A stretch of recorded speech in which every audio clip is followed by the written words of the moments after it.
That's how it should be. Thank you so much.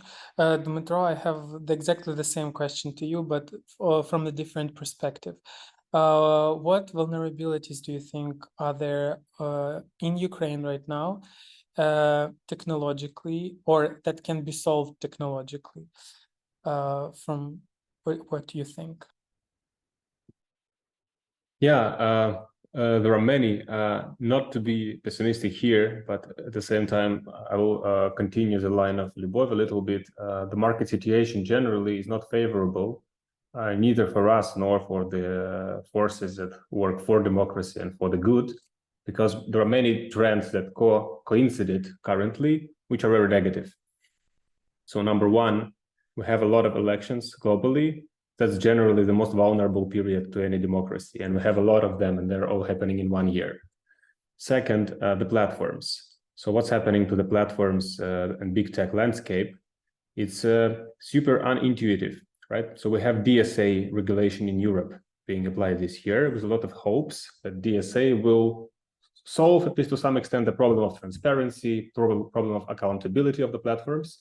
And what would be the natural thing to expect if you have things like DSA becoming effective? Platforms should care, right? And what are the indicators of platforms caring about it? They should hire people, for example, to solve the issues, right? So the trust and safety teams should grow. There should be some investment in technologies, approaches, whatever. What do you actually see? Trust and safety teams are being fired massively across all the big tech platforms. You take Meta, you take Google, you take Twitter. Twitter, like it's just taken down the whole team. But even if you take Meta, it's significantly reduced. What is the signal they're sending to the market? The signal is we don't care that much. We are all right. So the regulation is not that strict, and we'll like survive. And it results in this reduced transparency. Transparency, I think, is at lowest level it has ever been, because we have no clue what's happening in many places, like let's say TikTok or WhatsApp, which is now launching the public pages similar to what Telegram has, and there is no clue whatsoever what's happening inside. Then we have Meta, which transparency is very, very questionable and limited. Like they have a software called CrowdTangle, which you can access, but access is limited and very, very. There are many rumors in the industry that it's a super bad solution.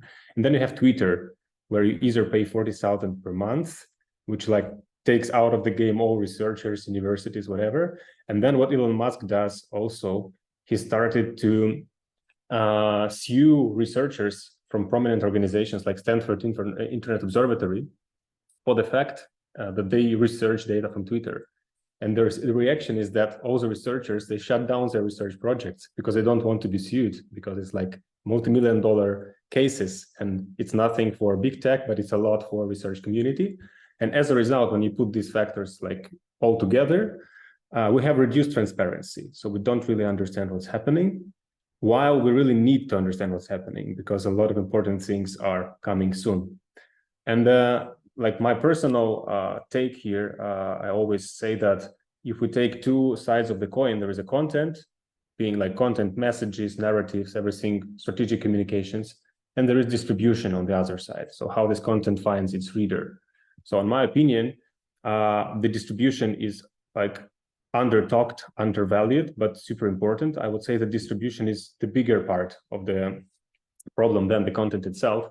We will always have malicious actors creating something, be it Russians or some crazy guys or some guys with bad intentions.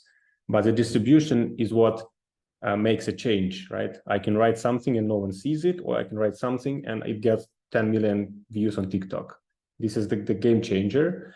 And I think we are not doing well with solving the distribution problem. So that's a big thing. Ukraine here has a very special case, I would say. We have Telegram. Everyone, like Telegram is an elephant in the room, right? Everyone knows it's a big thing, reportedly associated with Russia, this way or another. There are many talks in Ukraine now and investigations. I think every other week we have a new investigation. Telegram attached to Russia. I think there is a lobby now in Ukraine trying to do something about it, like maybe ban Telegram. But I think we need to think twice, because there is also a good thing about it, and the good thing about it is that it is transparent to some extent. At least, like, you can operate there, you can also present your position there, and you can also understand what's happening there. Like, they have an API, there are many companies out there trying to research it, and then if we exchange it to something which is less transparent, do we win or do we lose? That's like also a question. But generally, I would say, so to sum up this to one sentence, right? We don't really understand what's happening in the information environment. We are trying to drill the hole to look there and to get at least some insights. But it's a challenging problem that's getting more and more challenging over time. Thank you so much for this comprehensive overview. That was very, very interesting. And thank you for mentioning Telegram. Actually, you took it from, my tongue, because